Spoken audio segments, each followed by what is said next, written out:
to GESP Podcast. We are here to reimagine the playing field in women's sports with female game changers. My name is Ruza, FA of Serbia grassroots manager, sports industry specialist, and former football referee. Let's empower the girls with this episode, and big round of applause for my next guest. Hi everyone, and welcome to another episode of GESP Podcast. We're here to reimagine the world of women's game with game changers themselves, special ladies from the partners of this project, this phenomenal project co-funded by European Union, and we are super thankful because we got the chance to speak about all those important topics. Today with me, I have a really lovely, positive, and super energetic lady from North Macedonia, Ivana Ivanova, who happens to be, if I know correctly, aikidoka, right? Yeah, that's right. Great. So welcome to GSP Podcast. How do you feel today? Hi, it's so good to be here. Love it. I love your smile, and that we're gonna speak through the smile, and it's gonna be awesome for people listening. Of course, we're talking about Aikido. I love it. Of course, I'm gonna smile. Phenomenal. Then let's start with to keep that smile. Let's start with the moment in your life when you fell in love with Aikido, when you became a young aikidoka, I believe, but you're gonna tell us more. Yeah. And let's speak about your passion that you love so much. Yeah, so I'm gonna start at the very beginning of it all. So a friend of mine at the time introduced me to the sport. And what was the age? I was like, I think I was 16, around 16. Nice. Yeah, 15, 16. Yeah, and back then he told me like, oh, this is so fun, like you can do this. And I've always wanted to do martial arts. I love them. And he was like, yeah, try it. So I was like a little bit reluctant at first. And, I had some problems because from my family's side, they were like, oh, it's martial arts, like, should we let you go? Because usually when people say martial arts, they think, oh, you're going to fight. It's violent. Come bruised at home, And I was like, but I like it. I want to try it. I'll never know if I like it unless I try it. Sure. So I Googled on my own. I started Googling the nearest Aikido dojos around Skopje. And I found one, and I just went to my father and told him, yeah, I'm going to go here. You can either take me or I'm going on my own. Love it. Yeah, and he was a little bit like confused at first and, conflicted too. Like, should I not? But then was like, yeah, I can see that you're not going to say no to this and you're not going to let it go. So it's better for me to just take you there. It's a good one. Yeah. I'm stubborn. So I was like, no, I'm doing this. I want to see it. And I remember the first moment I came there, like my father brought me at the time, and my sensei came out and he was like, yeah, these are the people that we're going to train. This is what we do. You can try it. You can see what it is like. And oh my God, I loved it. The first class, I was completely lost. I had no idea what I was doing, but I loved it anyway.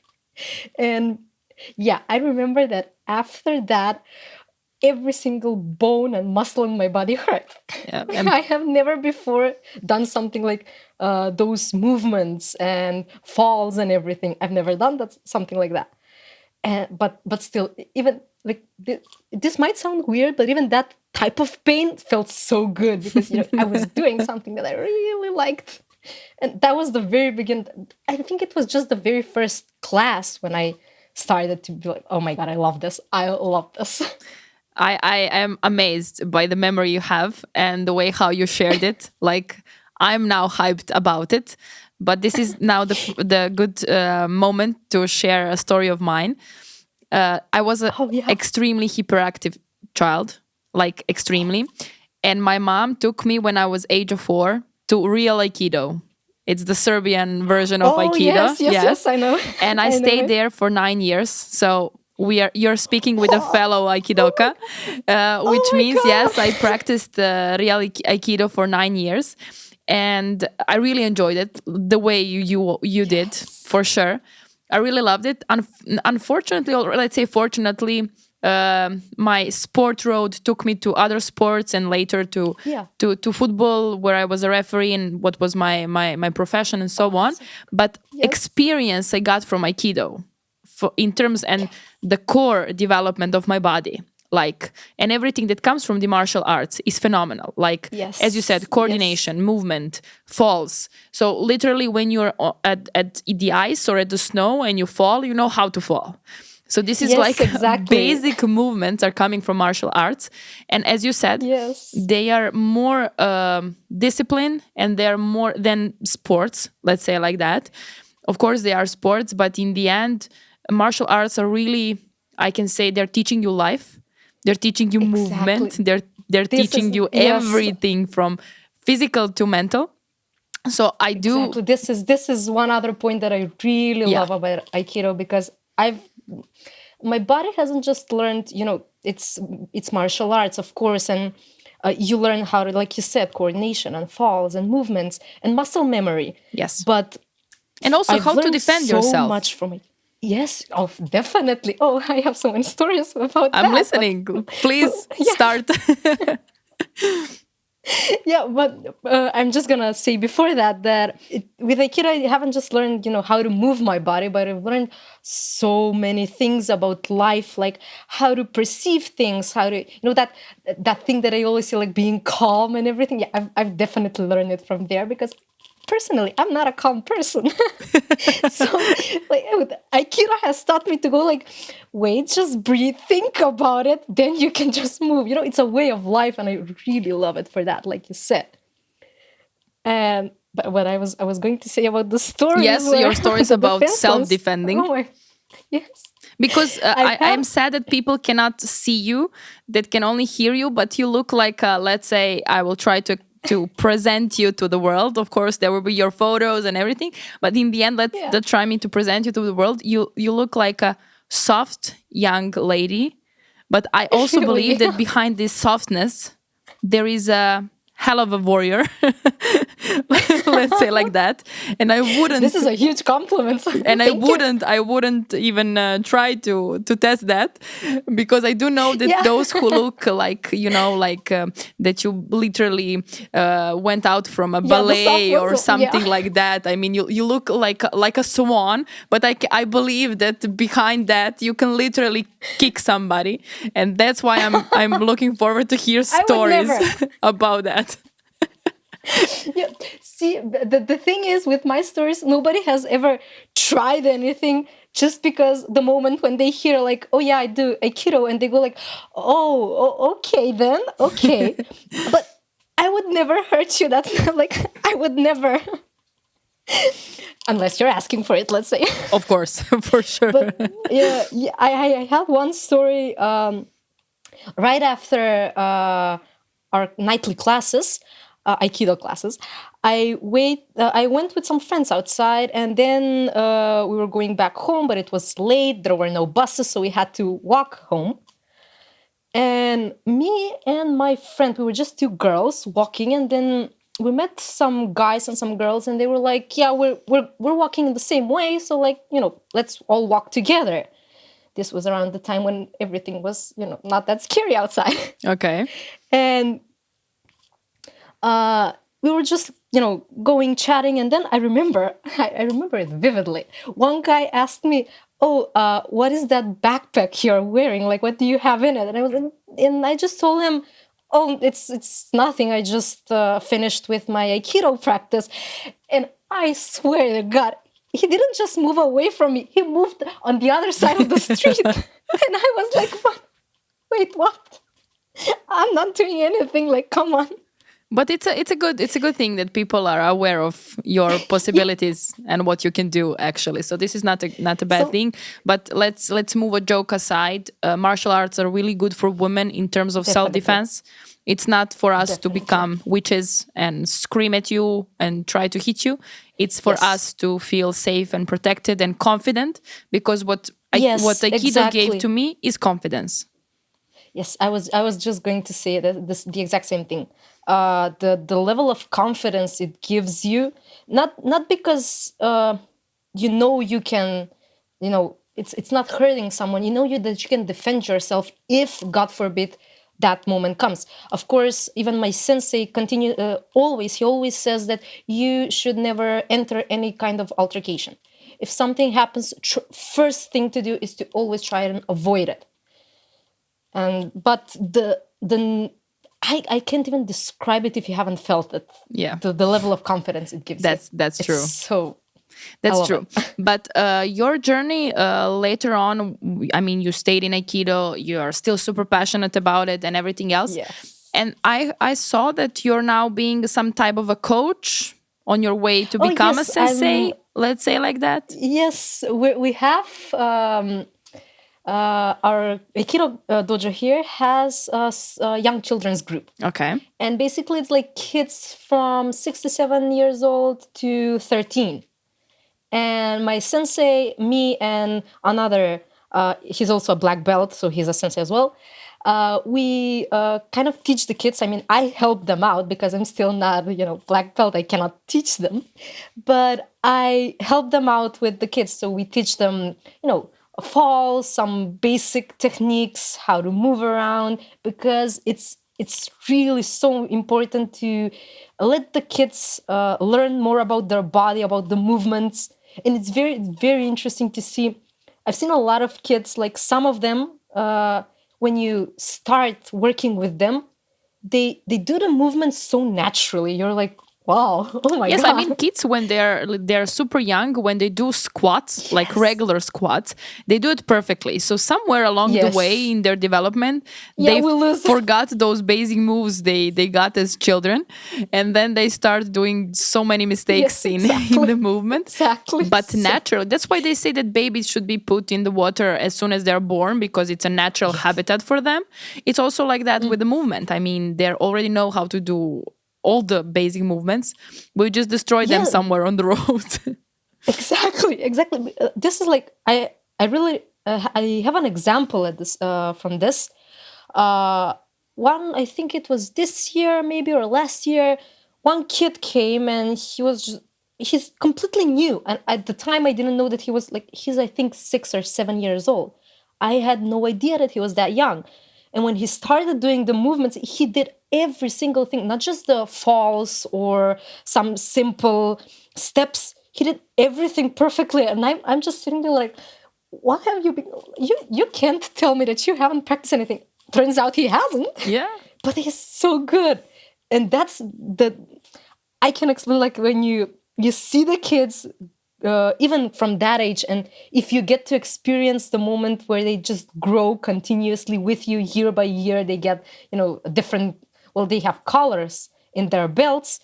It's just so, you feel so proud.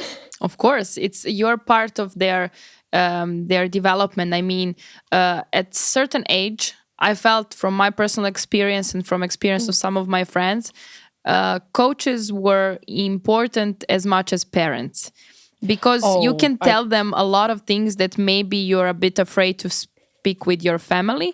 But in the end, you got like a friendly advice, and even advice you would also got from the parent, but in a slightly different way. So if you have a proper connection as a coach with children, you can really be a huge influence in their development. I think I completely agree. But I think that this actually is for every coach, and regardless of what age you're teaching. I think that if I hadn't had the coach that I have, like if my sensei wasn't, the sensei that I met back then, I don't think that I would have loved the Aikido as much as I do. Yes, this is really important. It's so important to have somebody that can teach you, but also, like you said, it doesn't have that, like strictness in them that makes them kids be like, oh, maybe no. I don't know. I'm pretty sure that today, if I didn't have the sensei that I have today, like, I probably wouldn't even be in Aikido. Not only that, you wouldn't be a person that you are today. I mean, Oh, they definitely. really Yes. influence the way how you, let's say, see the A world, lot. how you Yes, make a your lot. I've choices. learned a lot of things from him, and I still am even to this day. And it's just, I don't know, it's amazing. So you've been practicing Aikido for how long at this moment? Probably it's been like, I don't know how long. If I was 16, now it would be like 80 years or so. Nice. Yeah, but we have to, subtract the part with COVID, because Yeah. I think that we had a little pause here. It- Honestly, yeah. Again, I'm lucky to be in the club that I am, the dojo that I am, because we didn't quite take huge breaks Yeah. between that period. We respected all the measures and everything that was placed because of COVID.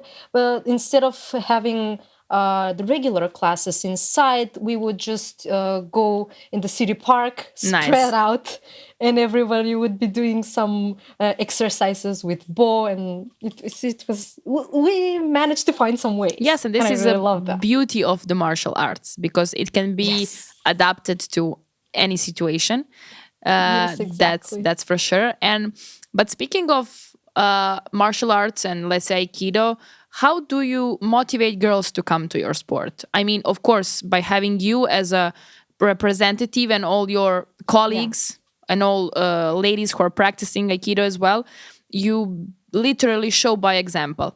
But overall, when you want to motivate more girls to be included and also to avoid those skeptic people Yeah. from their environment who thinks that if they come it's gonna be like they're gonna become tomboys or they're gonna fight or whatever. Oh, yes. How do you motivate girls to enroll martial arts?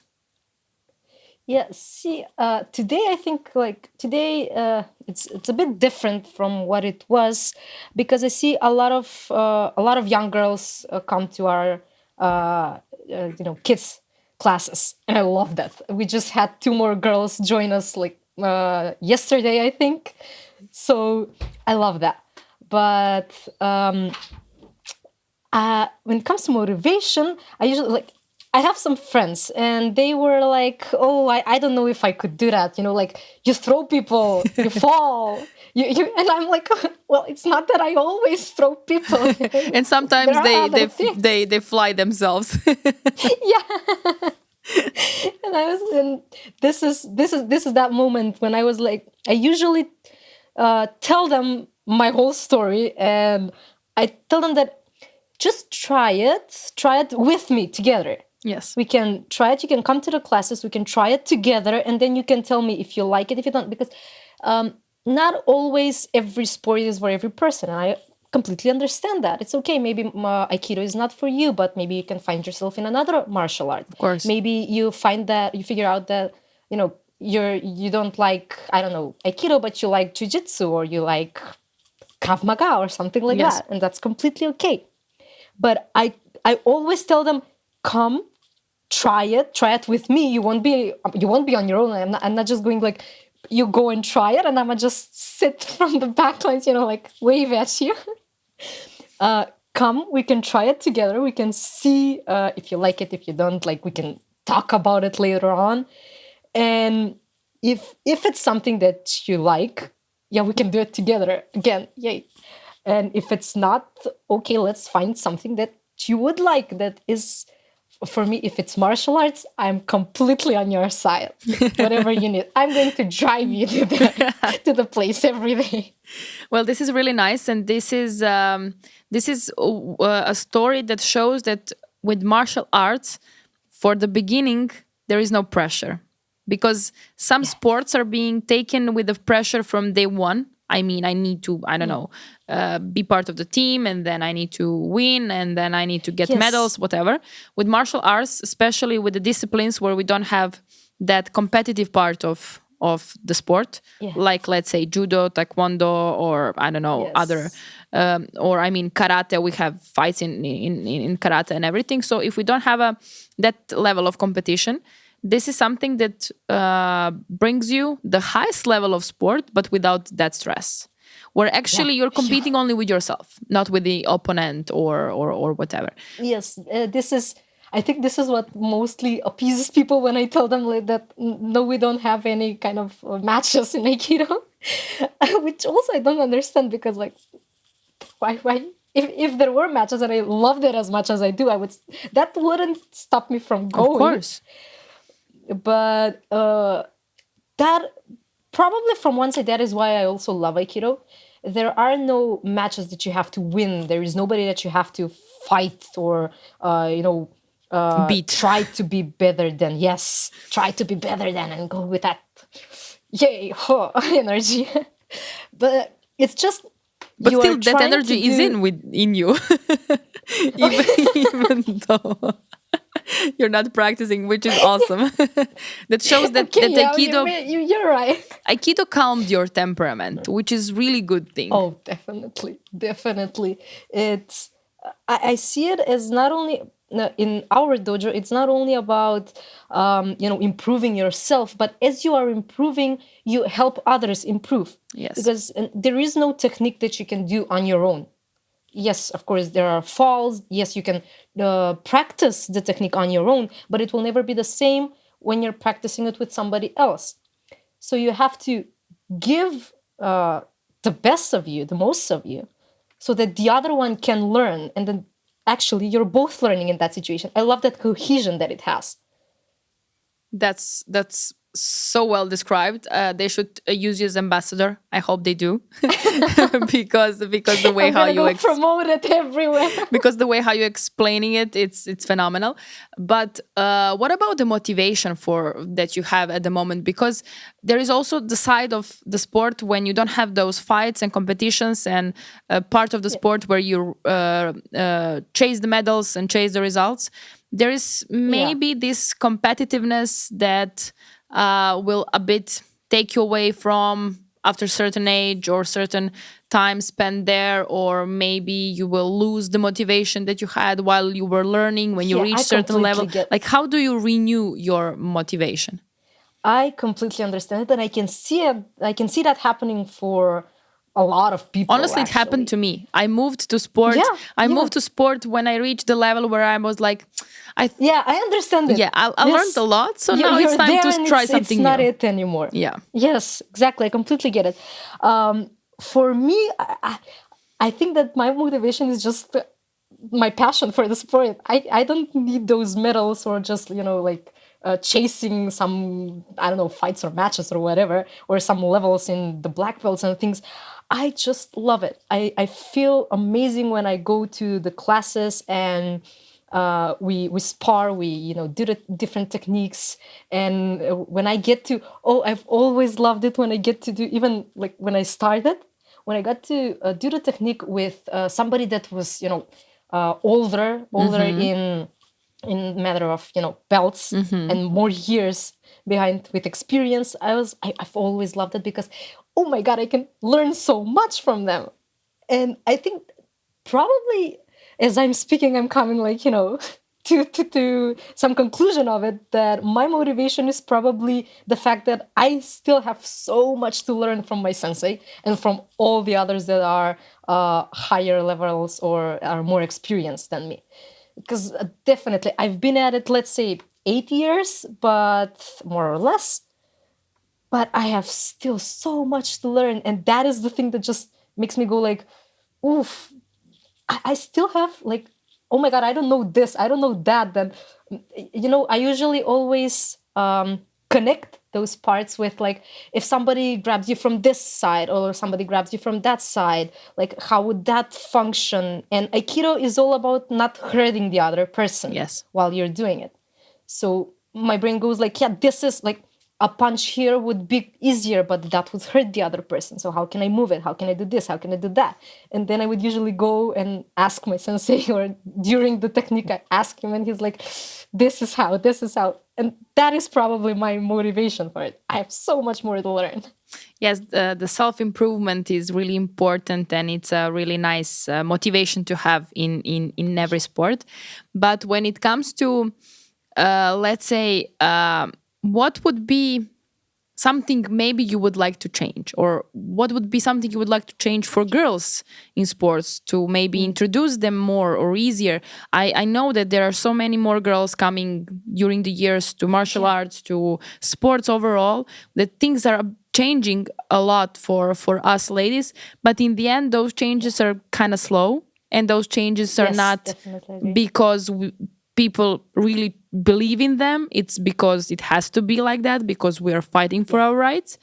But overall, what would be something you would like to change, you would like to improve, to make your sports or the world of sports better for the girls? I think that if I could, I would probably. This is like a if I could, like an imagination, an imaginative story. I would create an atmosphere that I had when I started with Aikido and as I am going. The people that I'm currently surrounded by from that club and from that dojo, and like I said, my sensei, they've been a major part. They've played a huge role in how I perceived Aikido and why I am now here today.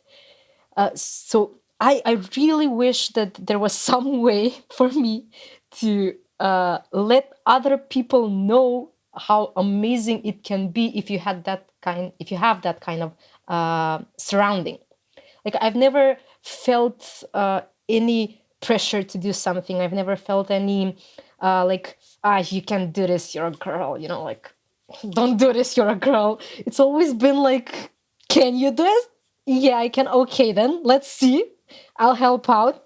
If you can't, let's work on how you can and things like that. So I know that I have a friend. She plays football. I have another one. She plays basketball, and I know that there are a lot of situations, and they've told me a lot of stories where they've missed this kind of like a surrounding, like atmosphere, people. Yes, support. And yes, I mean, they've never said no to the sport. They're still doing it whenever they can.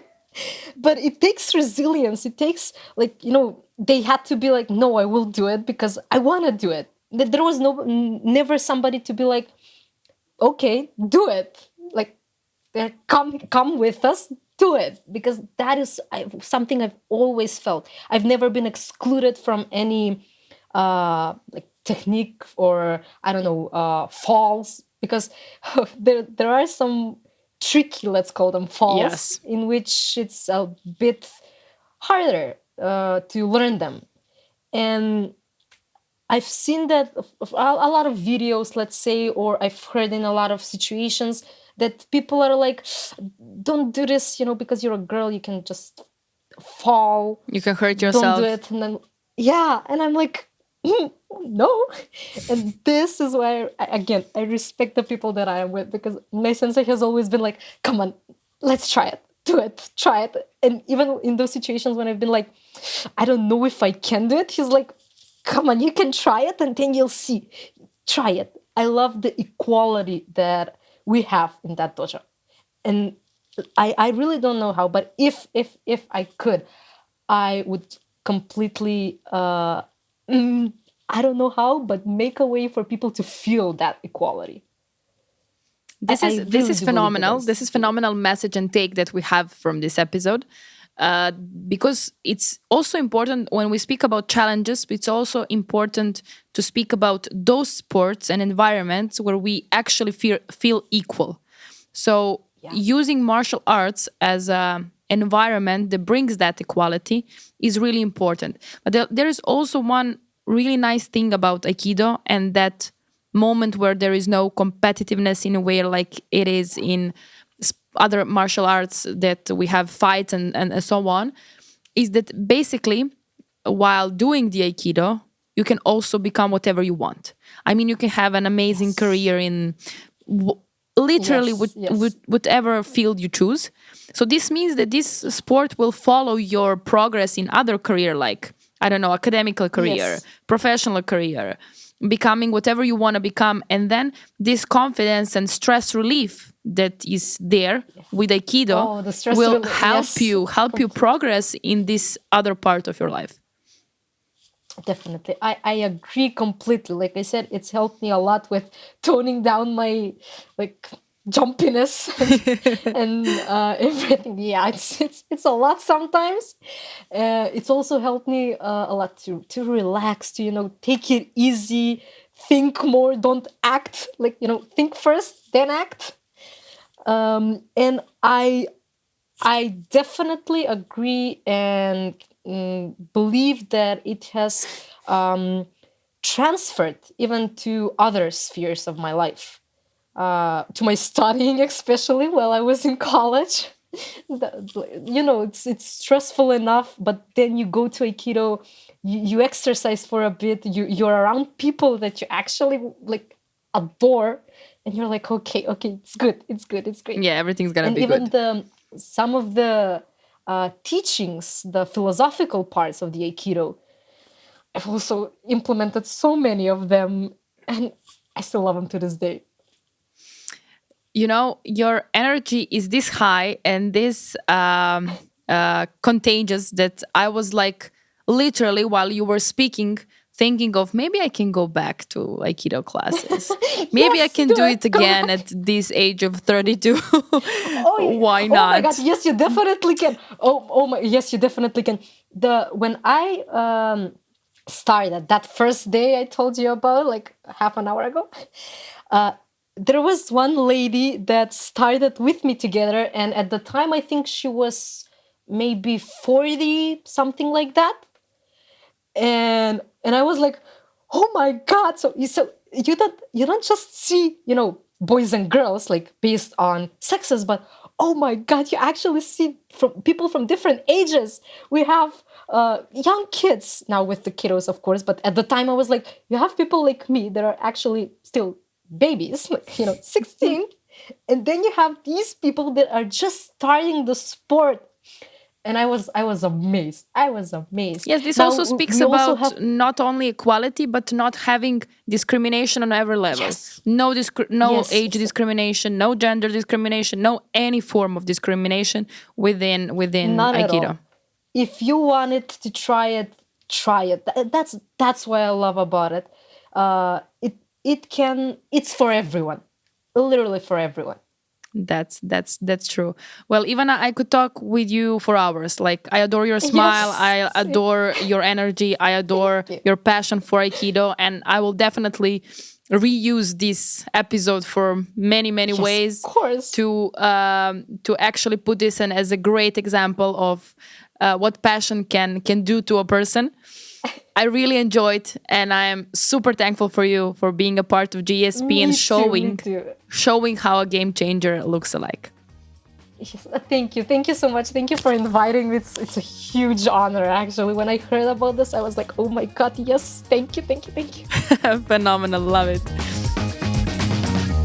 Big shout out to European Union for co-financing this project as a part of the cooperation partnership in field of sports.